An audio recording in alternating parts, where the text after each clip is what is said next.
Merci, je vous propose de continuer donc avec Madame Brunel de l'agence Bio qui va nous présenter donc les derniers chiffres de la production et du marché vin bio.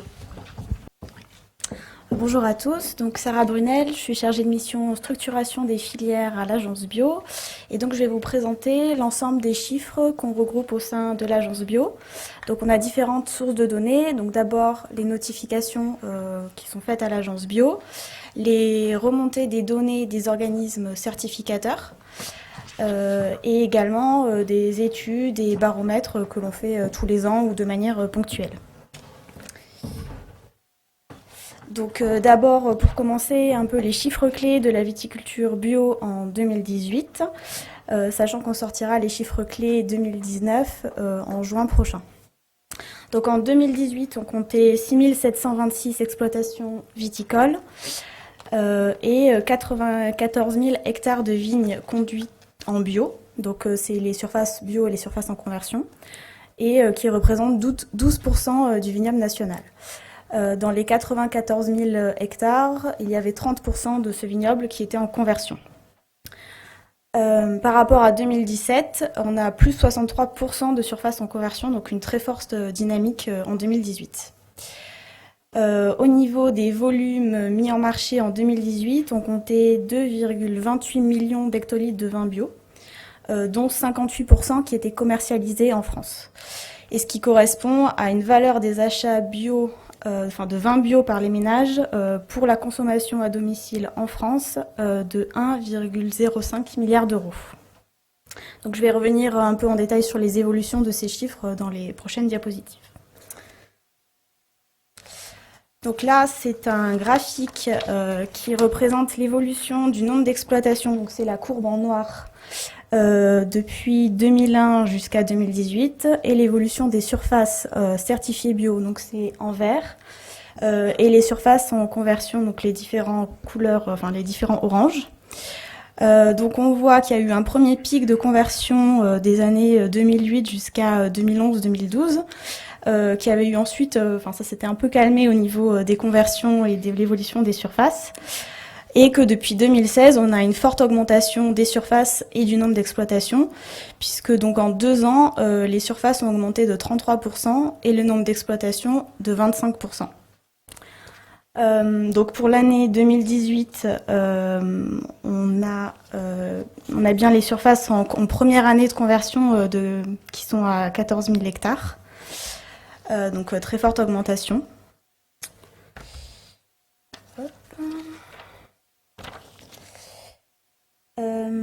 Et donc pour l'année 2019, on n'a pas encore les chiffres consolidés, mais je peux déjà vous annoncer qu'on aura plus de 15% d'évolution en termes de nombre d'exploitations.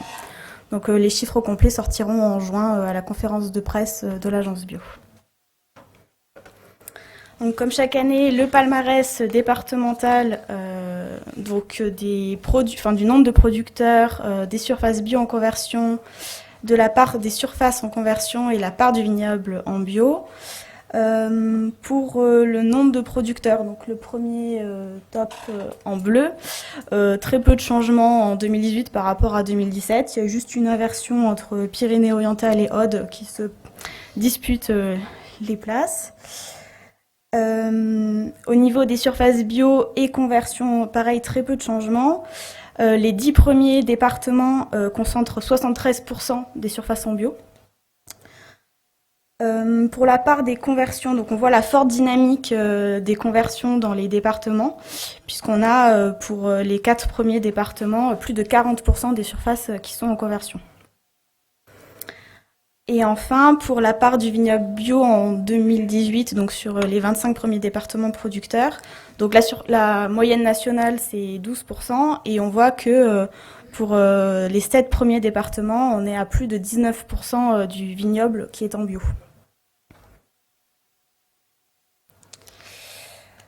Donc sur les surfaces et les nombres d'exploitation, vous avez plus de détails sur les chiffres qui sont publiés par l'agence Bio, donc sur notre site internet. Vous avez des synthèses régionales et aussi accès aux chiffres donc dans les fichiers Excel par département ou par commune si vous voulez plus de détails. Donc après les surfaces, le nombre d'exploitations, on passe au marché du bio. Donc là, vous avez un graphique qui représente ce qui est devenu, enfin, un peu les différentes étapes. Donc le raisin bio récolte 2017, ça représentait 2 millions d'hectolitres. Il y a eu une baisse de la récolte en 2017 par rapport à 2016, malgré la hausse des surfaces, due à une baisse de rendement. Ce qui a conduit au fait que très peu du vin qui aurait pu être bio a été déclassé en conventionnel, puisque donc sur les raisins bio qui ont été récoltés en 2017, 99% a été vinifié en bio. Et sur ce vin vinifié en bio, 96% a été commercialisé en bio. Alors que l'année dernière, les chiffres étaient un peu plus bas, c'était 95%, puis 97%.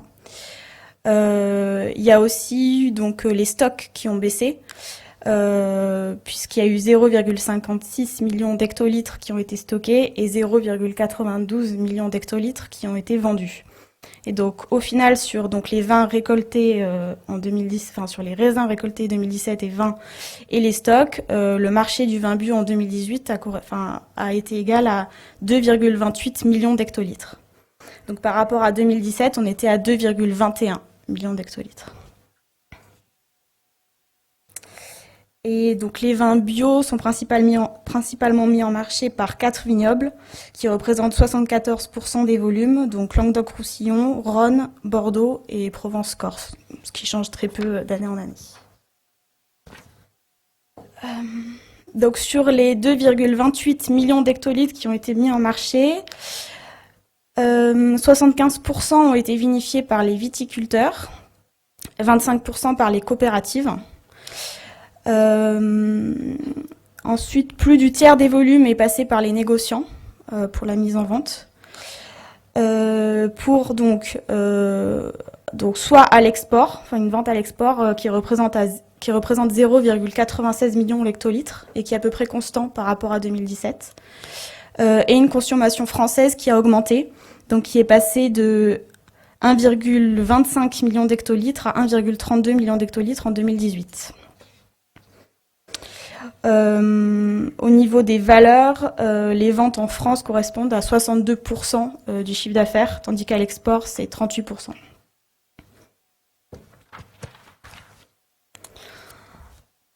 Donc là, si on zoome sur la consommation des vins bio en France à domicile, donc là, la partie export a été sortie des données, on a doublé le marché des vins bio en France en 5 ans, en valeur. Donc on est passé de 500 millions en 2013 à plus d'1 million en 2018. 99% des ventes de vins bio en France correspondent à des vins français. Et sur ces volumes, 72% des volumes étaient des AOP, un quart des IGP et 3% des vins sans IG. De manière plus globale, les vins bio représentent 11,5% de la consommation bio des ménages. C'est un chiffre qui a légèrement baissé par rapport à 2015 et 2016, mais qui reste quand même assez constant. Et ensuite, sur l'ensemble des vins consommés en France, donc conventionnels et bio, le bio représente 4% du volume, mais 12,5% en valeur en 2018.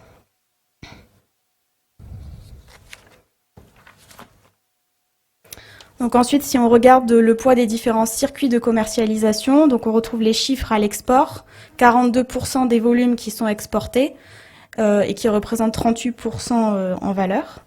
Ensuite, on a la RHD, restauration hors domicile, 11% en volume, 9% en valeur.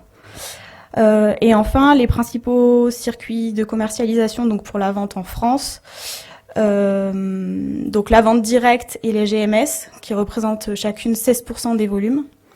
On note une forte augmentation des ventes en volume au sein de la GMS, puisqu'il y a eu plus de 18% des ventes de volume, alors que pour les autres circuits, c'est resté à peu près constant en volume. Par contre, au niveau de la valorisation des vins, on note une bien meilleure valorisation en vente directe, puisqu'en valeur, ça représente 26% des ventes, alors que pour les autres circuits de commercialisation, on est autour des 10%. Donc ensuite, au niveau de la vision et les attentes des consommateurs, donc on On fait plusieurs enquêtes et on a regroupé aussi des enquêtes qui venaient d'autres sources.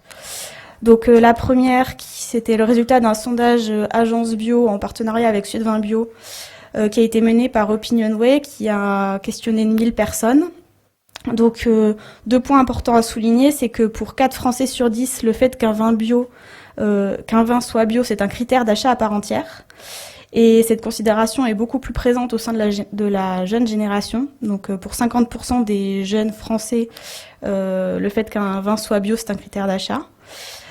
Et près d'un Français sur 2 souhaite avoir un plus large choix de vins bio dans leur lieu d'achat habituel.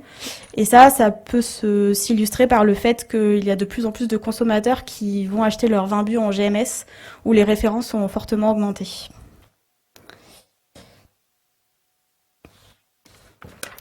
Donc ensuite, le résultat du baromètre qui est mené par l'agence bio et qui sort en général en février chaque année. Donc on note que la part de consommateurs qui boivent uniquement du vin bio diminue légèrement, puisqu'elle était à 13% l'année dernière et elle est à 10% cette année. Mais par contre, ils sont plus nombreux parmi ceux qui boivent et du vin bio et du vin conventionnel à boire majoritairement du vin bio par rapport au vin conventionnel, puisqu'on était à 41% l'année dernière et 54% actuellement. Donc ensuite, les résultats d'un baromètre qui a été réalisé pour le salon So Wine. Là, vous avez l'intégralité des résultats sur leur site internet. Donc là, il y a quelques éléments. 35% des acheteurs prennent régulièrement le temps de regarder si une bouteille de vin est bio lors de l'achat. Et cette part est plus importante donc pour les jeunes et pour les connaisseurs de vin. Et la moitié des acheteurs de vin bio, la moitié des acheteurs est prête à payer plus cher si le vin est bio. Par contre, un des freins qui est évalué pour les non-acheteurs de vin bio, c'est le fait que le prix est trop élevé pour 47% d'entre eux. Donc il y en a qui sont prêts à payer plus, mais ça reste quand même un frein important pour les personnes qui n'achètent pas du vin bio. Et parmi les acheteurs de vin bio, les principales motivations, c'était s'assurer de la qualité du vin, soutenir les terroirs et les producteurs et respecter l'environnement.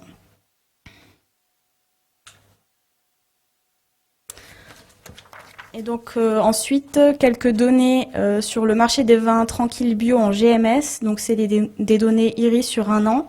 Donc là, c'est des données qui ont été prises en compte de juillet 2018 à fin juin 2019. Et on note un ralentissement de la croissance en volume assorti d'une forte hausse des prix, donc plus 7% en volume et plus 14% en valeur. On note un recul des vins IGP en volume et en valeur.